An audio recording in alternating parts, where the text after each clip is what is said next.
রব্বানা আবসারনা ওয়ালাউ তারা ইদিল মুজরিমুনা নাকিসু রুউসিহিম ইনদা রাব্বিহিম। আল্লাহ বলেন, বন্ধু আপনি দেখবেন কিয়ামতের দিন নাফরমান পাপী লজ্জায় অপমানে মাথাটা নিচের দিকে নুয়ে আমি আল্লাহর সামনে দাঁড়িয়ে থাকবে।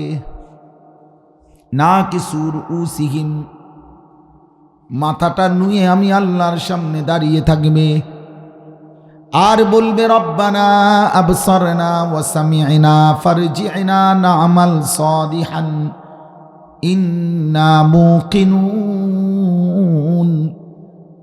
প্রতিটা নাফরমান বান্দা আল্লাহকে বলবে, আল্লাহ আজ হাসরের ময়দানের সব কিছু আমি নিজ চোখে দেখলাম, আল্লাহ আযাবের সব কথা আমি নিজ কানে শুনলাম, আমি সব কিছু বিশ্বাস করলাম। ইন্না মুকিনুন, আপনি আমাকে এই হাসরের ময়দান থেকে আর একটা বারের জন্য দুনিয়ায় ফেরত পাঠান। না'মাল সালিহান, আমি এবার গেলে নেক আমল করব। আল্লাহ বলবেন, না আনা বান্দা না। নাফরমান বান্দা কোরআনে আছে বারবার দুনিয়ায় আসতে চাইবে, দুনিয়ায় আও তাকুল লাউ আন্না লি কাররাতান ফাআকুনা মিনাল মুহসিনিন। জাহান্নামের আযাব দেখে নাফরমান বলবে, আল্লাহ আমাকে যদি একবার ফেরত পাঠাইতেন, এবার যদি দুনিয়ায় যেতে পারতাম আমি একদম নেককার হয়ে যেতাম। আল্লাহ বলেন, হাত্তা ইদা জাআ আহাদাহুমুল মাউতু ক্বালা রাব্বিরজিউন। প্রতিটা নাফরমান মৃত্যুর সময় আল্লাহকে ডাক দিয়ে বলে, আল্লাহ যদি আর কিছুদিনের জন্য দুনিয়ায় ফেরত দিতেন আমারে দেন। লাআল্লি আমালু সালিহান ফীমা তারাকতু, যে আমলগুলো আমার জীবনে ছুটে গেছে সেগুলো এবার করব। আল্লাহ বলেন, ওয়া আনফিকু মিম্মা রাযাকনাকুম মিন ক্বাবলি আন ইয়াতিয়া আহাদাকুমুল মাউতু ফায়াকুল রাব্বি লাউলা আখখারতানি ইলা আজালিন করিব ফাআসাদদাকা ওয়া আকুম মিনাস সালিহিন। আল্লাহ বলে, বান্দা যা করার এখনই করো, মৃত্যু আসার আগে আগে যখনই আজরাইল আসবে, আল্লাহ বলেন প্রতিটা নাফরমান বলবে, আল্লাহ একটু সময়ের জন্য আমারে আরেকটু সুযোগ দেন। ফাআসাদদাকা, এবার আমি সুযোগ পেলে সব আপনার রাস্তায় দান করে দেব। ওয়া আকুম মিনাস সালিহিন, এবার আমি পুরাপুরি নেককার হয়ে যাব। রব্বানা আখরিজনা না'মাল সালিহান গায়রাল্লাযী কুন্না না'মাল। আল্লাহর কাছে জাহান্নামী বলবে, আল্লাহ আরেকবার দুনিয়ায় যেতে দেন, যেই আমলগুলো করি নাই সেগুলো এবার গেলে করব। রব্বানা আখিরনা ইলা আজালিন করিব নুজিবি দাওয়াতাকা ওয়া নাত্তাবি'ir রুসুল। জাহান্নামী বলবে, আল্লাহ কিছু সময়ের জন্য দুনিয়ায় যেতে দেন, এবার গেলে আপনার সব কথা শুনব, আপনার রসুলের কথাও আনুগত্য করব। সব একই রকম আয়াত, বুঝছেন? সবগুলো একরকমই বললাম। রব্বানা আখরিজনা মিনহা ফাইন উদনা ফাইন্না যালিমুন। আল্লাহ আমারে আর একটা বার দুনিয়ায় যেতে দেন, এবারও গিয়ে যদি নাফরমানি করি তাইলে আমি বড় বেশি জালেম, আপনি তার চাইতে বর্তমানের চাইতে দ্বিগুণ শাস্তি দিয়েন। এই সব কথার পরে খোদার কসম আল্লাহ জাহান্নামীকে বলবে, ক্বালা খসাউ ফীহা ওয়ালা তুকাল্লিমুন। আল্লাহ বলবে, নাফরমান বান্দা অনন্তকালের জন্য জাহান্নামেই পড়ে থাকো, আর কোনো কথা বলো না। ওয়ালা তুকাল্লিমুন, আর কোনো কথা বলো না। বন্ধু আমার, ছেলেরা আমার, বাবা আমার, দুনিয়ার কোনো মানুষ যদি বললে আপনার কথাটা এতটা বিশ্বাস হয়, তাহলে আমার আল্লাহ বললে আমি বিশ্বাস কেন করব না? আমার নবীর 23 বছরের কথাগুলো আমি বিশ্বাস কেন করব না? আল্লাহর কোরআনের কথাগুলো আমি কেন মানব না? এর চাইতে সুন্দর কথা আর কোথায়? এর চাইতে পবিত্র কথা আর কোথায়? এর চাইতে নিখুঁত কথা আর কোথায়? এর চাইতে বিশুদ্ধ কথা আর কোথায়? 1450 বছর ধরে বন্ধু, শত্রু, আপনজন, দুশ্মন, মোমেন, কাফের সবাই তো কোরআন পরীক্ষা করে দেখছে। দুশ্মনেও কোরআন দেখছে একটা একটা শব্দ, বেঈমানেও কোরআন পরীক্ষা করেছে।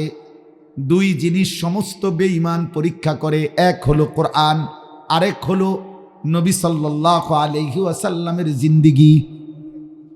নবীর 63 বছর বেঈমান বারবার পরীক্ষা করছে, কিন্তু একটা সেকেন্ডের উপরে একটা লাল কালির দাগ বসাইতে পারে নাই। কোরআনের পৃষ্ঠায় পৃষ্ঠায় সমস্ত কাফের মুশরিক বেঈমান বারবার নজর বুলাইছে, কিন্তু কোন অক্ষরের উপরে একটা লাল কালির ভুল দাগ দিতে পারে নাই। তাহলে যে কোরআন দুশ্মনের কাছেও নির্ভুল, যে নবীর জীবন দুশ্মনের কাছেও শ্রেষ্ঠ, আমি সেটা মানব না কেন? আমি সেটা গ্রহণ করব না কেন?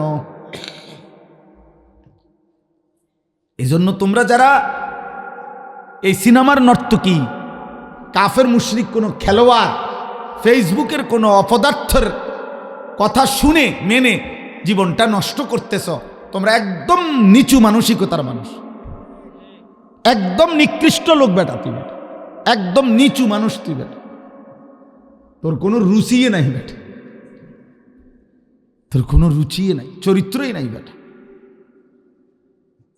চরিত্রহীন যার কাছে পছন্দ, লম্পট, অসভ্য, বেহায়া।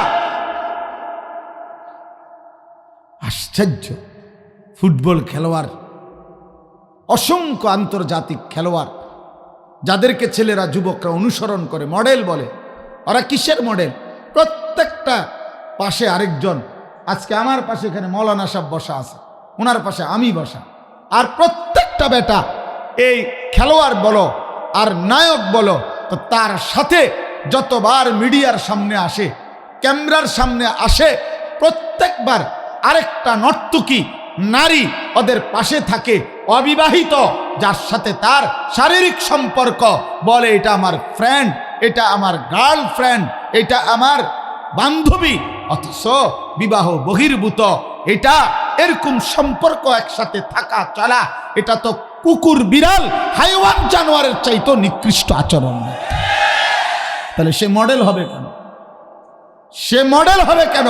সে তো জাহান্নামের টুকরা ছাড়া আর কিছু না। আন্তর্জাতিক খেলোয়াড় পৃথিবীবাসীকে বলছে, তার বান্ধবীকে দেখাইয়া, দুইটা বাচ্চা সহ দেখাইয়া বলছে, সে আমার বান্ধবী, তার সাথে আমার আজকে 9 বছরের সম্পর্ক। এই 9 বছরে আমাদের 2টা বাচ্চা হয়েছে। এখন আমি দেশবাসীকে, পৃথিবীবাসীকে জানিয়ে তাকে বিয়ে করতে যাচ্ছি। এত বড় বেয়াদব, এত বড় নিকৃষ্ট হাইওয়ান, এটা কোনো মানুষ দূরে থাক, এটা তো কোনো জানোয়ারের মডেলও হইতে পারে না। কোনো কুকুরও তো এটা মানবে না। কাদের মতো চুল রাখছো? ছি ছি ছি ছি, বেগায়রত বেটা, আত্মসম্মানহীন, আত্মপরিচয় নাই যার। তোমার রক্ত তুমি ভুলে গেছো, তোমার মা, তোমার নাম মনে নাই, তোমার মার কথা, তোমার বাপের কথা তোমার মনে নাই। এই মুসলমানের বাচ্চা, কার মতো চুল রাখলি? তোর বাপ নাই, তোর মা নাই, এক ওয়াক্ত নামাজ পড়ো না যারা, তো মুসলমানের ঘরে হস নাই তুই? তোর মা তোকে কোনোদিন বলে নাই আল্লাহর কথা? আমার মা তো 75 বছর বয়সে, আমার আম্মার বয়সে এখন, আমার মা তো আজও এখনো বলে, ফুত নমাজ উঠছ না। আজকের এই দিনও বলে।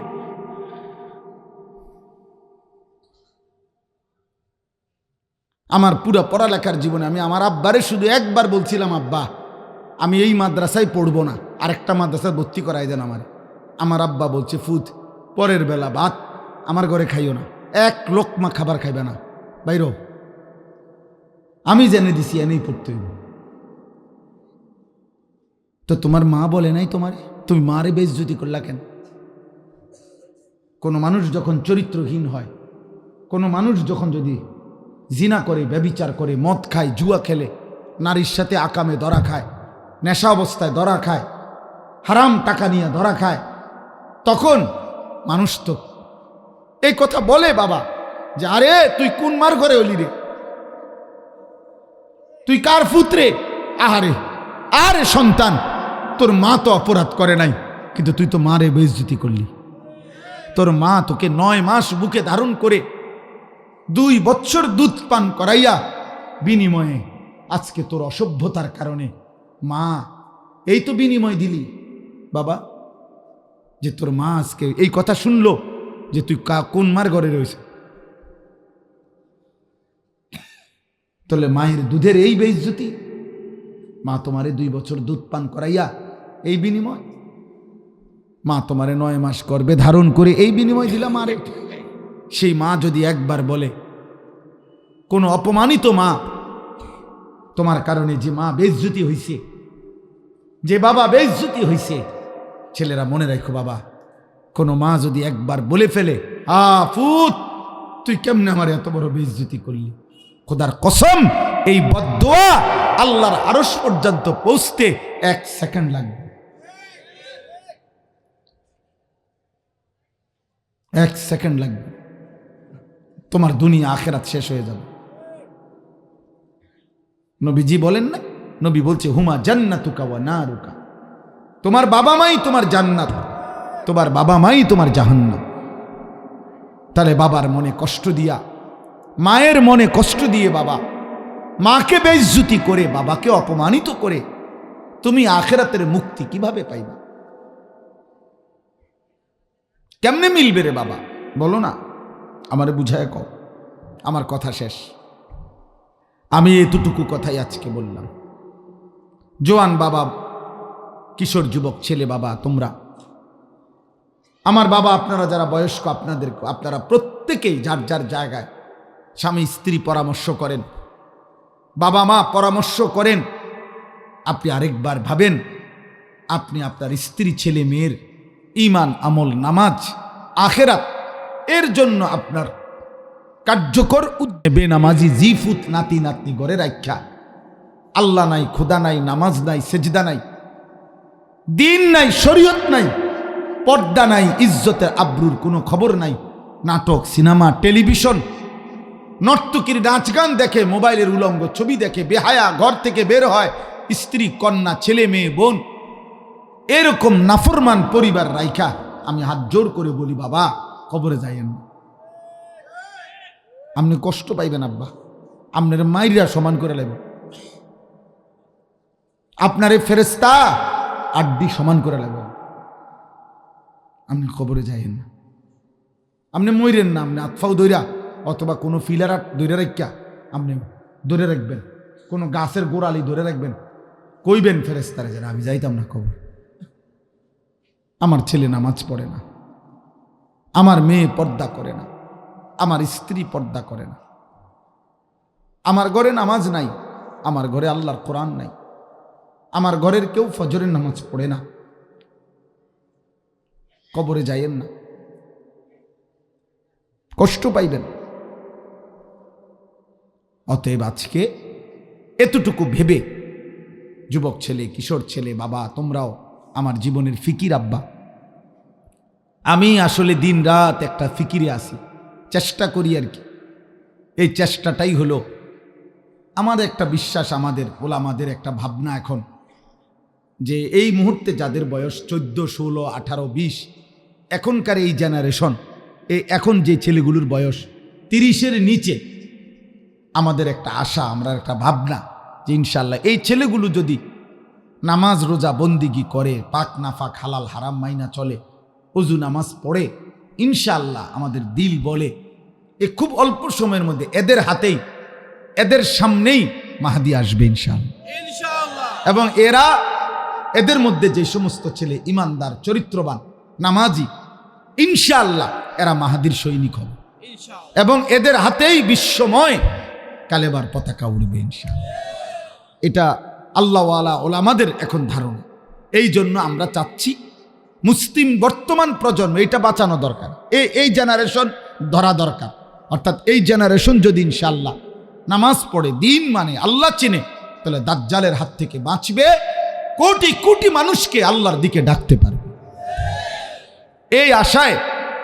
এই আশায় বাবা আমি এতটা বলি যে তোমরা ফিরো, তোমরা এত সকাল, তোমরা আমার একটা কথা বুঝো। এক ছেলেরা বাবা, তুমি শুধু ভাবো যে তোমার গ্রামের চারদিকের, তোমার গ্রামটা নিয়ে তুমি 1 মিনিট ভাইবো যে তোমার গ্রামে যদি 200টা ছেলে থাকে আর এর মধ্যে যদি 198 জন নামাজ না পড়ে, 190 জন ছেলেই যদি মোবাইলে নারী ছবি, অশ্লীল দৃশ্য দেখে দিন রাত, চরিত্রহীনতা, আগামী দিনে প্রিয় ভাই আমার, তোমার বোনের জন্য একজন নেককার স্বামী কই থেকে পাইবা?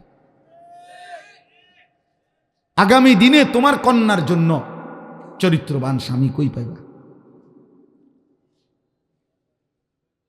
কেমনে হবে এই সমাজের মেয়েরা, তাদের ইজ্জতের হেফাজত হবে কিভাবে? যে সমাজের চারদিকে যুবক যদি, প্রত্যেকটা ছেলে যদি মোবাইল দেখে দেখে, নারী আর উলঙ্গ ছবি দেখে দেখে কুত্তার মতো হয়ে যায়, আসক্ত, যে যৌন চাহিদা পূরণ করার জন্য যেভাবে হোক সুযোগ খোঁজে, তো পবিত্র নারী বাঁচবে কিভাবে? এই সমাজ টিকবে কেমন? এক সময় ভেঙে পড়বে, এই সমাজ ভেঙে পড়বে বাবা। তখন না তোমার কপালে চরিত্রবান স্ত্রী জুটবে, না তোমার বোনের কপালে চরিত্রবান স্বামী জুটবে। এই জন্য আমি অনুরোধ করলাম, এটাই আমার কথা, আল্লাহর জন্য, নিজেদের ভালোর জন্য, আগামীর সুন্দর ভবিষ্যতের জন্য তোমরা আখলাকের হেফাজত করো। নারী, ছবি, মোবাইলের আসক্তি, অশ্লীলতা, বেহায়াপনা থেকে নিজেকে বাঁচাও। 5 ওয়াক্ত নামাজ পড়ার চেষ্টা করো বাবা। তোমারে তুমি নষ্ট করে দিও না, তোমারে তুমি চরিত্রহীন বানায় দিও না। কোরআনুল কারীমের মধ্যে আছে হযরত নূহ আলাইহিস সালাম 950 বছর তিনি মানুষকে আল্লাহর দিকে ডাকছেন। তো তিনি সবসময় বলতেন, কোরআন শরীফের আয়াতে আছে, ওয়ালা ইয়ানফাউকুম নুসহি ইন আরাদতু আন আনসাহা লাকুম।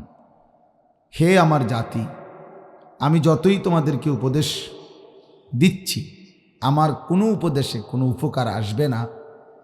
ইন কানাল্লাহু ইউরিদু আন ইউগবিয়াকুম, যদি আল্লাহ ফয়সালা নেয় তোমাদেরকে পথভ্রষ্ট করে দিবে, যদি আল্লাহ সিদ্ধান্ত নেয় তোমাকে জাহান্নামে দিবে, তাহলে আমার কোনো উপদেশে কোনো কাজ আসবে। হুয়া রব্বুকুম ওয়া ইলাইহি তুরজাউন, তিনি তোমাদের রব, তার কাছেই তোমাদেরকে ফিরতে হবে। তার মানে এই কথা উনি বুঝাইছেন যে একজন নবী হলো হেদায়েত ওনার হাতে না, তো সেখানে বক্তার তো কোনো বেলে নাই। সর্বশ্রেষ্ঠ রাসূল যিনি আমাদের নবী সাল্লাল্লাহু আলাইহি ওয়াসাল্লাম, হেদায়েত ওনার হাতেও না, আল্লাহর হাতে। আবু তালেবের বেলায় আল্লাহ তাআলা ওনাকেও বলছে, নবীজিকেও বলছে, ইন্নাকা লা তাহদি মান আহবাবতা। নবী সাল্লাল্লাহু আলাইহি সাল্লাম খুব চাইছিলেন আবু তালেব যেন কালেমা পড়ে, নবীজির চাচা, কিন্তু আল্লাহ বলছে না, আপনি চাইলেই হেদায়েত দিতে পারবেন, আমি বলছি দেব না, তো আপনার মতো রাসূলের আবদারকেও আমি ফিরাই দিলাম। তাহলে নবী সাল্লাল্লাহু আলাইহি সাল্লামের আবদার যদি আল্লাহ ফিরায় দেয়, গ্রহণ না করে এখানে আবু তালেবের বেলায়, তা আমরা কি? তার চাইতে অধিক প্রিয় আল্লাহর তো আর কেউ নেই। তিনি তো আল্লাহর মাহবুব, হাবিব। হাদিসের মধ্যে আছে রাসূলুল্লাহ সাল্লাল্লাহু আলাইহি সাল্লাম বলছিলেন আবু তালেবের ইন্তেকালের সাথে সাথে, লা আস্তাগফিরান্না লাকা মা লাম উনহা আনকা, একবারে বুখারীর riwayat। তিনি বলছেন, হে চাচা, যতক্ষণ আল্লাহ নিষেধ না করে আমি আপনার জন্য ক্ষমা প্রার্থনা করব। নবীজি হাত তুলছেন, আল্লাহ বলছেন, কোরআনের আয়াত নাজিল করছেন আল্লাহ, মা কানা লিন নাবিয়্যি ওয়াল্লাযীনা আমানু আন ইস্তাগফিরু লিল মুশরিকিন ওয়ালাউ কানু উলি কুরবা। আল্লাহ বলেন, বন্ধু মনে রাখবেন, কোনো নবী কিংবা ইমানদার কারো জন্য অনুমতি নাই, জায়েজ নাই কোনো মুশরিকের জন্য, যদিও সে নিকটাত্মীয় হোক, আমি আল্লাহর কাছে ক্ষমা প্রার্থনা করা এই অনুমতিই নেই। আপনি হাত নামান, আমি দেব না ইমান, আমি মাফ করব না। সেখানে আমরা কি? ইব্রাহিম আলাইহিস সালাম, কোরআনুল কারীমের অগণিত আয়াত আছে, ওনার আব্বা আজর মূর্তি পূজক, ওনারে ইমানদার বানানোর জন্য ইব্রাহিম আলাইহিস সালাম কি পরিমাণ আহাজারি করছেন। এত বেশি বার ওনার আব্বার কাছে উনি ইমান পেশ করছেন। কোরআন শরীফে আছে, উনি বারবার বলছেন, ইয়া আবাতি ইয়া আবাতি ইয়া আবাতি, হে আমার আব্বা, হে আমার আব্বা, হে আমার আব্বা। আপনি কালেমা পড়েন, কালেমা পড়েন, কালেমা পড়েন আব্বা। ইয়া আবাতি লা তা'বুদিশ শাইতান ইন্নাশ শাইতানা কানা লির-রাহমানি আসিয়া। ইব্রাহিম আলাইহিস সালাম বলছে, হে আব্বা, শয়তানের গোলামি করেন না, শয়তান আল্লাহর দুশমন। ইয়া আবাতি ইন্নী ক্বাদ জাআনি মিনাল ইলম মা লাম ইয়াতিকা ফাত্তাবি'নি আহদিকা সিরাতান সাওয়্যা। হে আমার আব্বা, আমারে আল্লাহ তাআলা আসমানি ইলম দিছেন, আপনার কাছে যেটা নাই, আপনি আমার কথাটা মেনে নেন, আমি আপনাকে সঠিক রাস্তা, জান্নাতের পথ বলে দেব। ইয়া আবাতি ইন্নী আখাফু আন ইয়ামাসসাকা আযাবুম মিনার রহমান ফাতাকুনা লিশ-শাইতানি ওয়ালিয়্যা।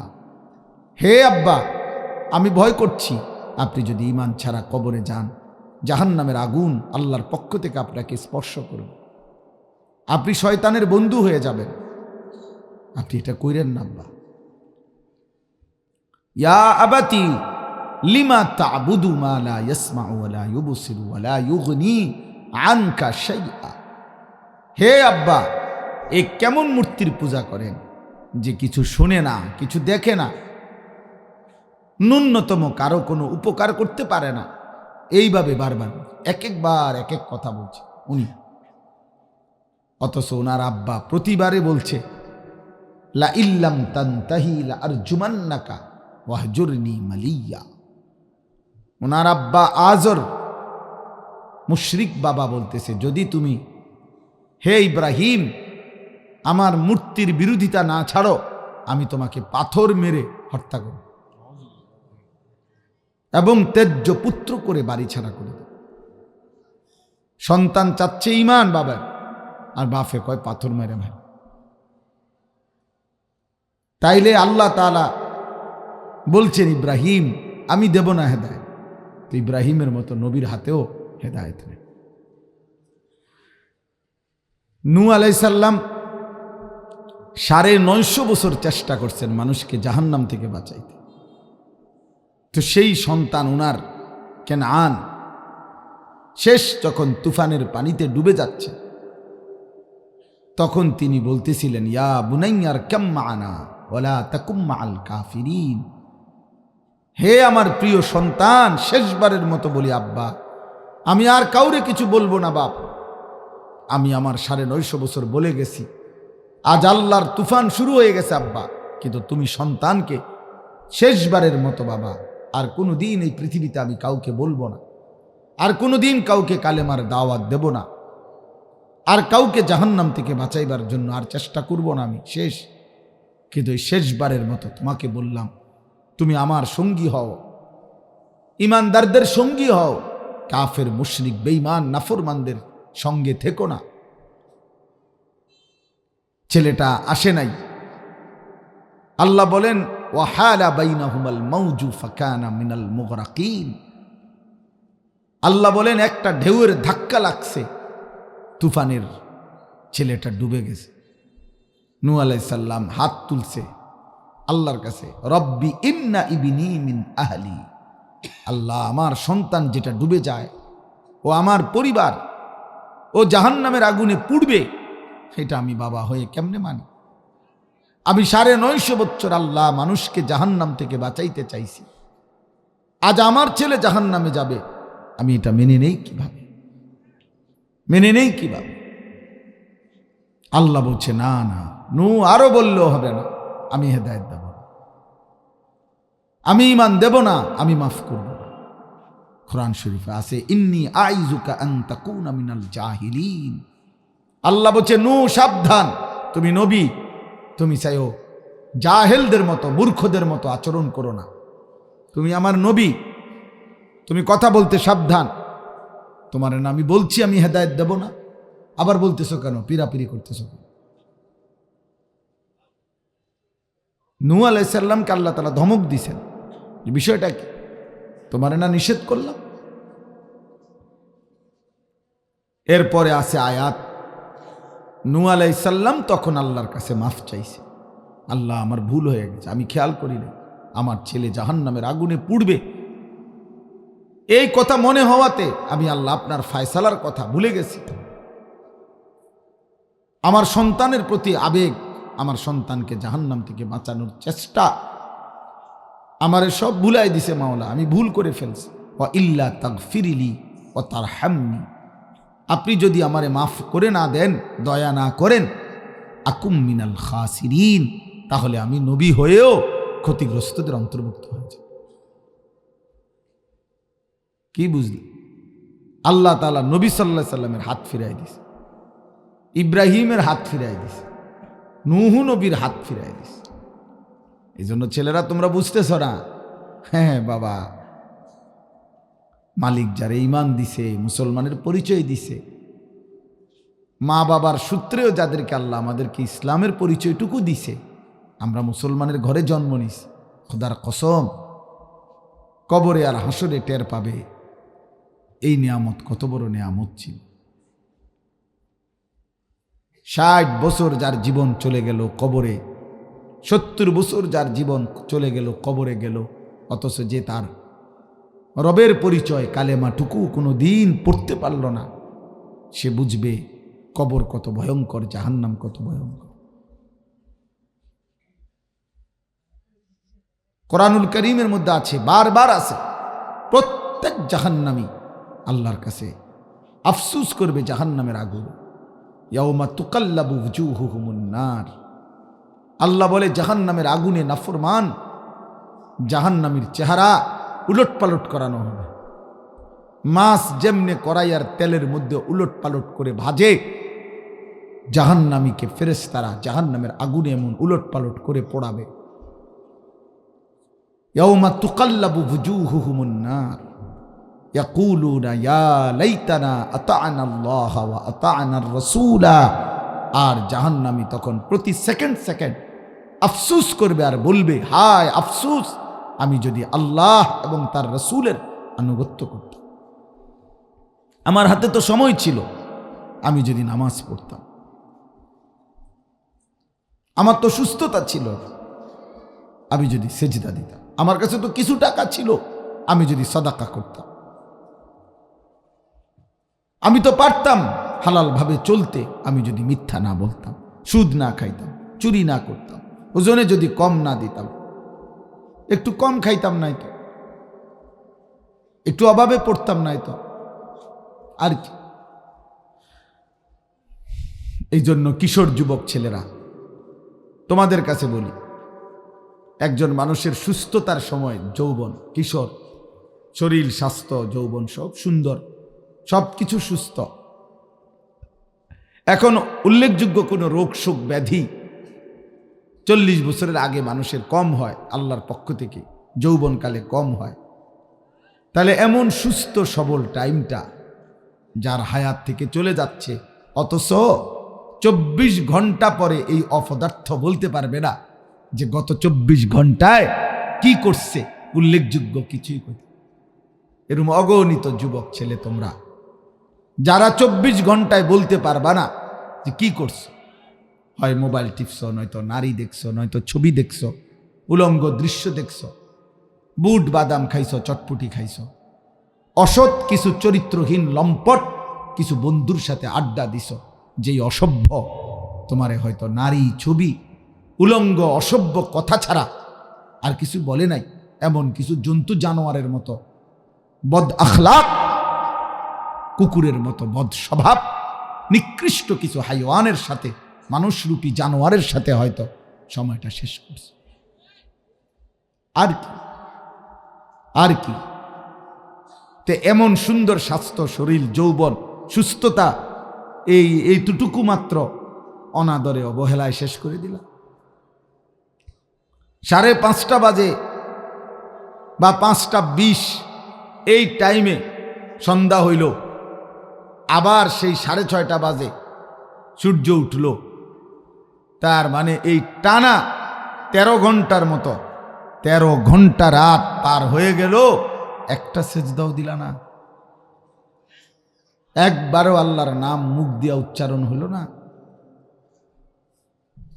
নাউজুবিল্লাহ, নাউজুবিল্লাহ। 10টা থেকে নিয়ে ভোর 5টা পর্যন্ত 6-7 ঘন্টার লম্বা ঘুম ঘুমাইলা, এরপরে 7 ঘন্টা পরে মাত্র 4 রাকাত নামাজ পড়ার জন্য, ফজরের নামাজ পড়ার জন্য উঠতে পারলা না। তোমারে মানুষ বলছে কে? তুমি জানোয়ার না তো জানোয়ার কে? এই বেনামাজি, তুই জানোয়ার না তো বেটা, মানুষরূপী জানোয়ার কে? তাই উলাইকা কাল আনআম, তাইলে কেটা? এত বড় গাদ্দার, এত বড় বেয়াদব, 7 ঘন্টা পরেও আল্লাহর দেওয়া ঘুম ঘুমাইয়া যেই হাইওয়ান, মানুষরূপী যেই পশু, মানুষ নামের যেই জানোয়ার, আল্লাহকে একটা সেজদা দেয় না বেটা, তুই কোন মানুষের বাচ্চা বেটা? তোর জীবন আর কুত্তার জীবনে পার্থক্য কি বেটা? এখন দাঁড়ায় বল বেটা, একটা মানুষের বাচ্চা বল বেটা। আজকের সারা দিনে 1 ওয়াক্ত নামাজ তোরা যারা পড়লি না যুবক, তোর সাথে কুত্তার পার্থক্য কি বল? এখন দাঁড়া, বল বেটা, বল হাইওয়ান, এখন দাঁড়া বেটা হইলে এখন দাঁড়া, বল তোর সাথে কুত্তার তফাৎ কি?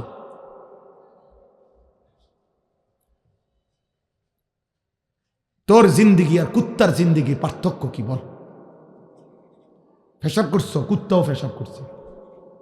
ভাত খাইছো, কুত্তাও তো খাবার খাইছে। ঘুম গেছো, কুত্তাও তো ঘুমাইছে। লজ্জাস্থানের চাহিদা পূরণ করছো, কুত্তারও তো চাহিদা পূরণ করছে, নাহলে কুকুরের বাচ্চা হয় কেমন?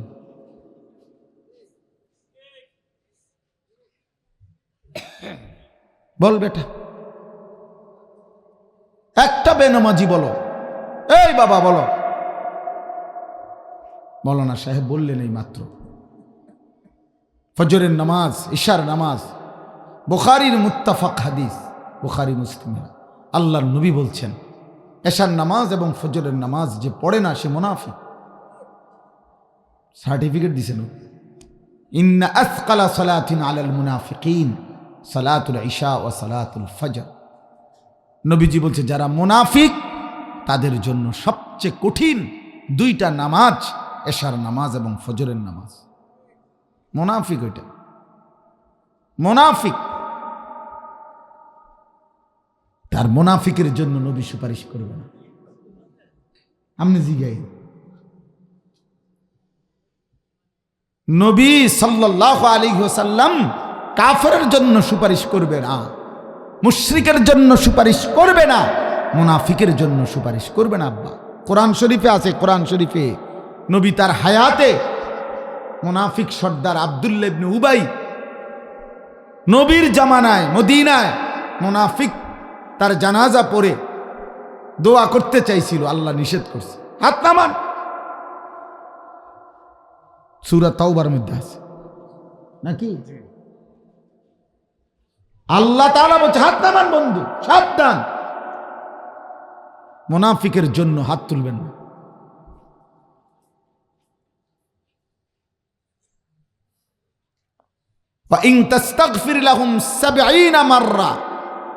আল্লাহ বলছে যদি 70 বারও, একবার না, বা এই মুসলমানের বাচ্চা শোনো, একবার না, নবীকে আল্লাহ বলছে, কোরআনের আয়াত, আপনি যদি কোনো মুনাফিকের জন্য 70 বারও আমি আল্লাহর কাছে ক্ষমা প্রার্থনা করেন, ফালা ইয়াগফিরাল্লাহু লাহুম, আল্লাহ মাফ করবে না। হ্যাঁ, সুপারিশ আপনার আব্বার সম্পত্তি।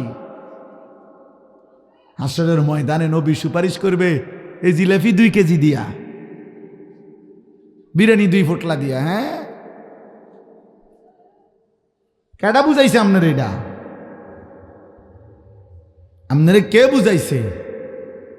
হ্যাঁ, নবী নিজে বলছি, নিজে উম্মত টেয়া 10,000 দিও ঠিক মতো মসজিদে, আমি তোমারে সুপারিশ করমু। নবী বলছি নি কোথাও? তো বলেন, আল্লাহর নবী যেখানে বললেন লা ইয়াশহাদুহুমা, এশার নামাজ এবং ফজরের নামাজে আসে না মুনাফিক, যে সে। এই জন্য কোনো ব্যক্তি মুমিন নাকি মুনাফিক এটা প্রমাণ জুমার নামাজ না, কোরআন হাদিসের কোথাও এ কথা নাই, নবীজির কোনো কথা কোথাও নাই যে তুমি কি মুসলমান না মুনাফিক এটা চিহ্নিত করার পার্থক্য জুমার নামাজ। না না না, ফজরের নামাজ। কোন নামাজ? ফজর। ফজরের নামাজ মৌলানা এটাই বলছেন। আমি দূরে শুনলাম, মান সাল্লা সুবহা ফাহুয়া ফি যিম্মাতিল্লাহ, নবীজি বলছে যে ফজরের নামাজ পড়লো সে আল্লাহ তাআলার জিম্মায় ঢুকে গেল। আল্লাহ যেন তাকে নিজের করে নিলেন আর বললেন, আজকের বান্দা সারাটা দিন আমি তোমার দেখব, তুমি আমার দায়িত্ব। মান সাল্লাল বারদাইন দাখালাল জান্নাহ, নবীজি বলছে ফজর আর আসরের নামাজ যে পড়লো জান্নাতে ঢুকে গেল। নবীজি বলছে বাশশিরিল মাশাঈনা ফিজ যুলাম ইয়াউমাল কিয়ামা বিন-নূরিত তাম, অন্ধকার থাকা অবস্থায় যারা মসজিদে যায়, ইলাল মাসাজিদ, আল্লাহ তাআলার নবী বলেন কিয়ামতের দিন ফুলসিরাতের পারে তাদের জন্য পরিপূর্ণ আলো জ্বালিয়ে দেওয়া হবে। আর এটা হলো এশা এবং ফজরের নামাজ। এশার নামাজও অন্ধকার, ফজরের নামাজও আধা আলো আধা অন্ধকার, এই 2 নামাজ।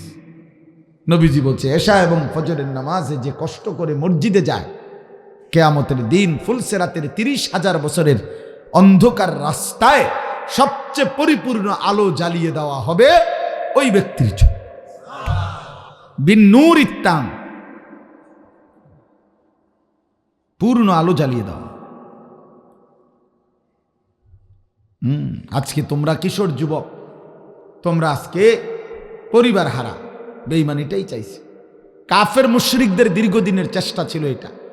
ইহুদির বাচ্চারা, এই খ্রিস্টানের বাচ্চারা, বেঈমানের বাচ্চারা, এই ইউরোপিয়ানরা, ইহুদিদের দুশ্মনরা দীর্ঘদিন যাবৎ এটাই চেষ্টা করছে যে মুসলিম পরিবারটা এমন হোক যে বাবা বাবার মতো, ফুত ফুতের মতো, স্ত্রী স্ত্রীর মতো, মেয়ে মেয়ের মতো। এই জন্য আজকে ঘর একটাই, এই ঘরের বাপ ফুত মিল্লা 6 জন, কিন্তু ফুলা কার মতো চলে, কার মতো খায়, কোনানে রাত কাটায়, কেমনে থাকে, কেমনে ঘুমায়, বাফে কইতেও পারে না। বাফে কি বিড়ি খায় না নেশা করে, ফুতেও কইতে পারে না। স্ত্রী কি আরেক বেটার লগে সম্পর্ক আছে না নাই, স্বামী জানে না। স্বামী আলগা জাগাত কি করে, স্ত্রী জানে না। সব আলাদা আলাদা, সবাই সবাইরে ফাঁকি দেয়। বাফে চিন্তা করে ফুতে যাতে না দেখে আমি বিড়ি খাই, ফুতের চিন্তা করে বাফে যাতে না জানে আমি নেশা খাই, মদ খাই। সবাই সবাই আলাদা, সবাই আলাদা আলাদা, কারোর সাথে কারো কোনো সম্পর্ক নাই, কারোর সাথে কারো কোনো সম্পর্ক। সবার কথা একটাই, সম্পর্কের কেন্দ্রবিন্দু উপার্জন। মানে বাফে জানে তোমার ফুতে রোজগার করে কিনা, ফুতে জানে বাফের কাছে টাকা আছে কিনা। এ হিসাব হলো টাকা পয়সা লইয়া, হে এটার হিসাবে মিলাইতে আছে। কিন্তু বাবাও বলে না ছেলেকে, বাবা তোমার নামাজ রোজা কই। ছেলেও ভাবে না, আহারে আমার আব্বার আখিরাত কই। স্বামীও ভাবে না আমার স্ত্রীর চরিত্র কই, স্ত্রীও ভাবে না আমার স্বামীর চরিত্র। আলাদা আলাদা। এই বেঈমান এটাই চাইছে, দুশ্মনরা এটাই চাইছে। ফ্যামিলি আজ আমরা একসাথে থাইকেও বিচ্ছিন্ন। আজ একই পরিবার, বাবা মা জিফুত লইয়া 6 জন, কিন্তু কারোর সাথে কারো সম্পর্ক নাই, আলাদা আলাদা, প্রত্যেকের চিন্তাধারা আলাদা। আমি অনুরোধ করলাম, আমি এটা বুঝাইতে চাইলাম, তোমরা যারা ছেলেরা বলো বাবা, তোমাদের বাবা মার সাথে যদি তোমাদের সম্পর্ক থাকতো তাহলে তো তোমরা মুসলমানের বাচ্চা হয়ে কাফের মুশরিকের মতো চুল রাখতা না। তোমাদের বাবা মার সাথে যদি তোমাদের সম্পর্ক থাকতো তো মুসলমানের বাচ্চা হয়ে তোমরা শরীর নাপাক অপবিত্র থাকতা না। পেশাব করে তোমরা পানি নাও না, টয়লেট পেপার ব্যবহার করো না, তুমি তো নাপাক। এটা তো কুত্তার স্বভাব ছাড়ার কিছু না বেটা, জানোয়ারের স্বভাব এটা বেটা, তো জানোয়ারের আখলাক। একটা কুত্তারে দেখো প্রয়োজনে যে অয় পেশাব করে পানি নেয় না, ঢিলা কুলুক ব্যবহার করে। তাহলে তোমার বাবাকে সিনেমার নর্তকী তুমি দেখো, ফুটবলের খেলোয়াড়, তোমার ক্রিকেটের খেলোয়াড়, অথবা ফেসবুকের কোনো অপরিচিত মানুষ তার চুল কাটিং দেখা, একটা অপরিচিত, তার বংশ কোথায়, বাড়ি কোথায়, জন্ম কোথায়, তার কোনো জন্মের ঠিক আছে কিনা কিছুই তুমি জানো না, এরকম সম্পূর্ণ অনির্দিষ্ট অপরিচিত ব্যক্তির মতো তোমরা চুল, চেহারা, পোশাক সাজাইলা। অথচ তোমার আল্লাহ আছে, তোমার নবী মুহাম্মদ সাল্লাল্লাহু আলাইহি সাল্লাম আছে, 1.25 লক্ষ সাহাবী আছে, যুগ যুগ ধরে আউলিয়ারা আছে, ওলামারা আছে, তোমার বাবা মা আছে, তোমার গ্রামে তোমার আপনজন আত্মীয় স্বজন আছে, কারোর লগে তোমার কোনো মিল নাই, তো তুমি মুসলমানের বাচ্চা হইলা কেমনে? তুমি এত ঝামেলা না কইরা ওই বেঈমানের লগে যাও না কা? ওই বেঈমানের কাছে যাও না কেন? যে বেঈমানের মতো সাজলা, ওই বেঈমানের আব্বা ঘোষণা দাও যে আমি চুল রাখছি যার মতো, ওই আমার আব্বা। বলো, ছি ছি ছি ছি ছি, এত বেগায়রত, এত আত্মমর্যাদাহীন, এতটুকু অবুঝ মুসলমান কিভাবে হয়? সুস্থ মানুষ কিভাবে হয়? একটা ছোট বাচ্চা পর্যন্ত এটা ভাবে যে আমি এটা কেন করব, কেন করব? আমার পিচ্চি মেয়েটাও তো যখনই বাইরে কোনো সময় যাইতে বলি জিজ্ঞাসা করে, আব্বু কেন যাব, কোথায় যাব? 4 বছরের বাচ্চা মেয়েও তো জিজ্ঞাসা করে, আব্বু কোথায় যাব, কেন যাব? একজন মুসলমান সুস্থ স্বাভাবিক মানুষ, এই বাবা আপনারা যারা সুদ খান, কিস্তি নিচ্ছেন, হারামখোর, কিস্তি এবং সুদ তো হারাম, হারাম বেটা।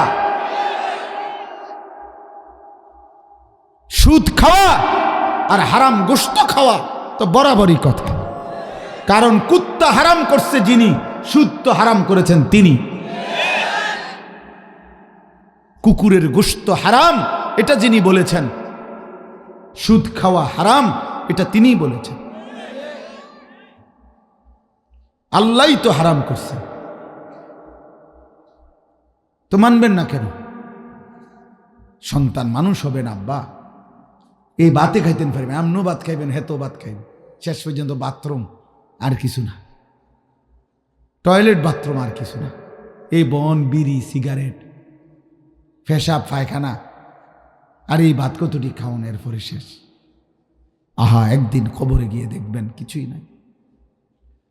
আমি আমার ফিকির এটা, এই জন্য আমি আলহামদুলিল্লাহ চেষ্টা করছি, করি এখনো। আমার মাদ্রাসায় আমি কুমিল্লা ক্যান্টনমেন্ট ময়নামতি, আমি 118 শতক জায়গা একসাথে কিনছি একটা আশায়। আমার একটা স্বপ্ন, আমার বাচ্চাদের যেই মাদ্রাসা আছে, এখন প্রায় 500 ছাত্র আছে, ছোট ছোট বাচ্চা পড়ে, আমি একটা পৃথক মাদ্রাসা ওইখানে আরেকটা করতে চাই বড়। সেটা হলো সারা বাংলাদেশের স্কুল, কলেজ, ইউনিভার্সিটির ছেলেরা 30 বছরের নিচে যাদের বয়স, অথবা পড়ে না এরকম ছেলে, এবং অন্য বয়সীয় যেই কোনো শ্রেণী পেশার মানুষ, দিন মজুর, ঠেলাওয়ালা, কুলি, যে হোক, যে যখন আসবে যার যেটুকু সময় নিয়ে আমার ওইখানে আমার আশা সে কিছু না কিছু দিন শিখবে, আল্লাহ চিনবে, অজু নামাজ চিনবে, রুকু সেজদা চিনবে, অজুটা শিখবে, ফরজ গোসলটা শিখবে। এই আশায় আমি একটা বড় প্রতিষ্ঠান করতে চাই। যে আসবে যখন দিন শিখবে তখন, যার সময় যতক্ষণ দিন শিখবে ততক্ষণ, এই আশায় আমি প্রায় 3 কোটি টাকা, জায়গার দাম 3 কোটি টাকার মতো ইতিমধ্যে আলহামদুলিল্লাহ অর্ধেকের মতো টাকা সুদ হয়েছে, বাকি টাকাগুলো এই আল্লাহর বান্দারা দিচ্ছে আপনাদের কাছে। আমি এই কাগজটা, এটা আমার পক্ষ থেকে দিলাম, আপনারা আমার এই কাগজটা দেখেন, রাইখেন। এই কাগজটার মধ্যে একটা আবেদন, এই জমি টাকাটা আমরা একটা আবেদন করছি এখানে, যে যদি 30 বছরের নিচে কোনো ছেলে আমাদের ওই মাদ্রাসার জমিতে 1000 টাকা দেয়, তো আমরা তাকে আমাদের মাদ্রাসার যুব সদস্য, কিশোর যুব সদস্য বানাবো।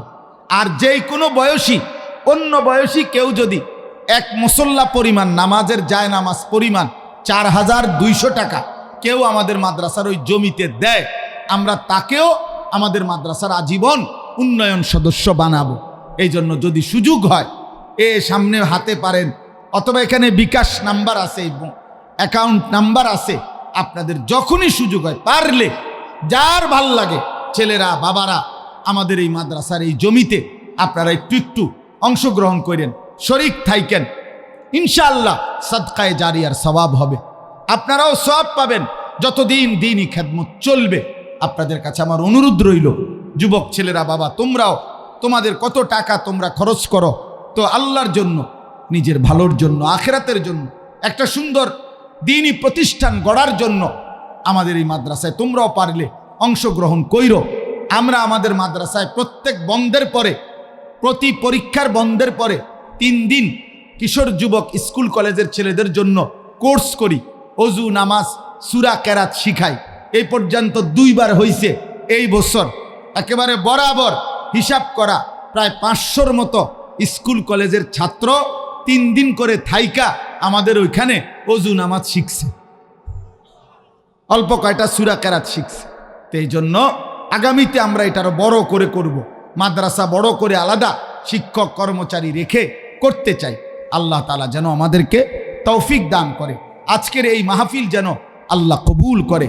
সর্বশেষ কথা এটাই, আল্লাহ বলছেন ওয়াত্তাবিউ আহসানা মা উনজিলা ইলাইকুম মির রাব্বিকুম, বান্দা আমি আল্লাহ তোমাদেরকে বললাম তোমরা মৃত্যু আসার আগে আগেই আমার কোরআন সকলে অনুসরণ করো, এটাই শ্রেষ্ঠ, এটাই সবচেয়ে সুন্দর, এটাই চূড়ান্ত। অতএব এই কোরআন অনুসরণ করো। মিন ক্বাবলি আন ইয়াতিয়াকুমুল আযাবু বাগতাতাও ওয়া আনতুম লা তাশউরুন, হঠাৎ করে তোমাদের মৃত্যু আসার আগে আগেই, যখন তোমরা টেরও করতে পারবে না ঠিক কখন মৃত্যু আসবে, সেদিন আর আফসোস করলে হবে না। এজন্য আল্লাহকে মানেন, দিন মানেন, কোরআন মানেন, নামাজকে পড়েন, সেজদা করেন। কিশোর ছেলেরা, যুবক ছেলেরা, বয়স্ক বাবারা, পর্দার আড়ালের মা বোনেরা, আল্লাহ আমাদের সবাইকে তৌফিক দেন, কবুল করেন। আজকের এই মুবারক মাহফিল আল্লাহ কবুল করেন।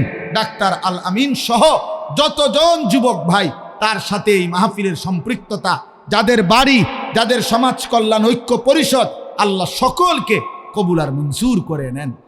ইলাহা ইল্লাল্লাহু ওয়াহদাহু লা শারীকা লাহু ওয়া নাশহাদু আন্না সাইয়্যিদানা ওয়া হাবিবানা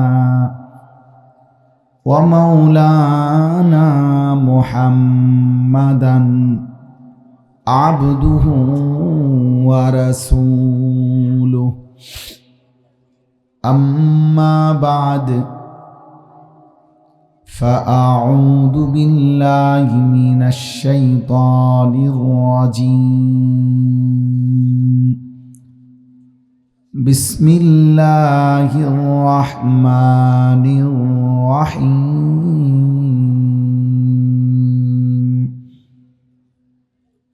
واتبعوا أحسن ما أنزل إليكم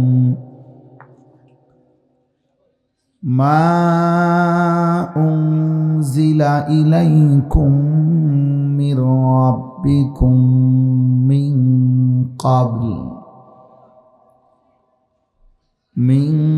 ক্বাবল আন ইয়াতিয়াকুমুল আযাবু বাগতাতাও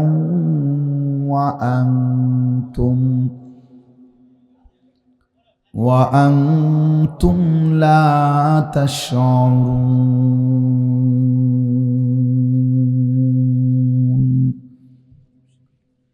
صدق الله مولانا العظيم وقال نبينا صلى الله عليه وسلم إنما بعثت لأتمم مكارم الأخلاق اللهم صل على محمد وعلى آل محمد كما صليت على إبراهيم وعلى آل إبراهيم إنك حميد مجيد اللهم بارك على محمد وعلى آل محمد كما باركت على إبراهيم وعلى آل إبراهيم إنك حميد مجيد سبحانك لا علم لنا إلا ما علمتنا إنك أنت العليم الحكيم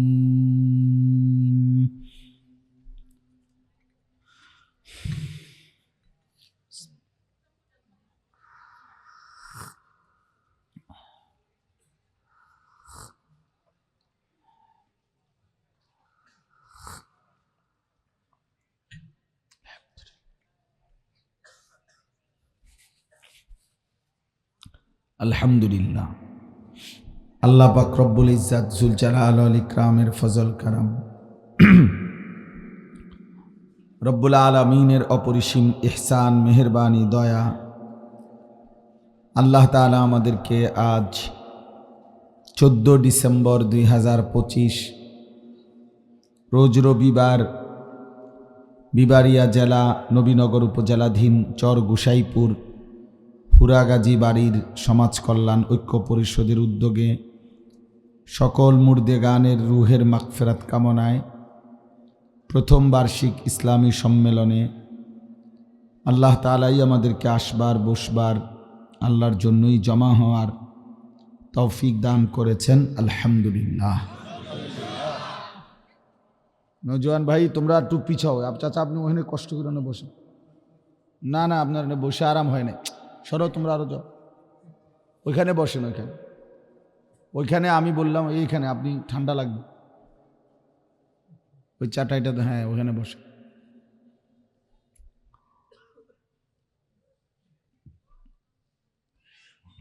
আলহামদুলিল্লাহ আজকের এই মুবারক মাহফিলে ধারাবাহিকভাবে ওলামায়ে কেরাম কথা বলতেছেন। মৌলানা সাহেব এই মাত্র আমি এসে শুনলাম যেটুকু গুরুত্বপূর্ণ নসিহত করছিলেন। ছেলেরা নওজোয়ান একদম ঘড়ি ধরা অল্প কিছুক্ষণ সময়, আমি সামান্য অল্প কিছু টাইম কথা বলবো ইনশাআল্লাহ। প্রত্যেকটা ছেলের কাছে আমার আদেশ, একজনও মোবাইল হাতে ধরে ভিডিও বা রেকর্ড করবা না। তোমরা যারা আমার কথা মানবা তো শোনো, ভিডিও বা রেকর্ড হাত দ্বারা মোবাইল দিয়ে হাতে করবা না, আমি নিষেধ করলাম, এটা আমার আদেশ। এরপরও যে আমার কথা অমান্য করে গোপনে আড়ালে অথবা গাদ্দারি করে হাত দিয়ে ধরে মোবাইল ভিডিও রেকর্ড করলা, তোমার জন্য আমার ওয়াজ না এবং তোমার জন্য আমার দোয়াও না, তোমার হাতে ছেড়ে দিলাম। এই জন্য এবার মন চাইলে তুমি তেড়ামি করতে পারো, কারণ কিছু মানুষ, কিছু ছেলে পেলে এমন থাকেই যে যারা জীবনভর তেড়ামি, এই ঘাট তেড়ামিটাই তার জীবন, যে কোনো দিন কারোর সামনে কোনো কথাই মানতে চায় না। এমন অবাধ্য মানুষ, অবাধ্য ছেলে কিছু না কিছু থাকেই। বাকি আমাদের এটা বক্তব্য, আমি স্পষ্ট বললাম, মোবাইল হাতে না ধরে রেখে বরঞ্চ আমাদের চেহারার দিকে তাকিয়ে শুনলে, মনোযোগ দিয়ে শুনলে বরকত হবে, কম হোক। যে যত বেশি আল্লাহর কথার প্রতি আন্তরিক হয়, মনোযোগী হয়, আল্লাহ তার জীবন ততটা পরিবর্তন করে। এই এমনি তো বক্তা উঠানামা করা, একজনের পর একজন সিরিয়াল, মনে করেন আসরের নামাজের পরে বয়ান শুরু হলো, রাত 11টা পর্যন্ত চলল। তো স্বাভাবিকভাবে এটাই যে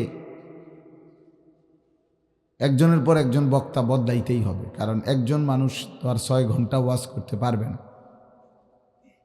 তাহলে যেটাই যদি হয় যে এই জন্যই শুধু বক্তা বদলাইলাম, সময়টা তো পার করতে হবে। আর কিছু মানুষ জমবে, কাউরে দাওয়াত দিলে মানুষে বলবে পরের দিন যে তারার মাহফিলে লোক হয়েছে। এই এতটুকু যদি হয় অর্জন, তাহলে এই 1-2 লাখ টাকা খরচ করা বেহুদা ছাড়া, অনর্থক ছাড়া আর কিছুই না। কোনো মাহফিলে লোক হইছে তো এর দ্বারা কি হয়েছে, আর না হইলেই বা কি হয়েছে? কারো বয়ান 10 জনের শুনলেই কি সমস্যা, 10 লক্ষ শুনলে কি সুবিধা? মূল বিষয়টা তো হলো আল্লাহ তাআলা গ্রহণ করা।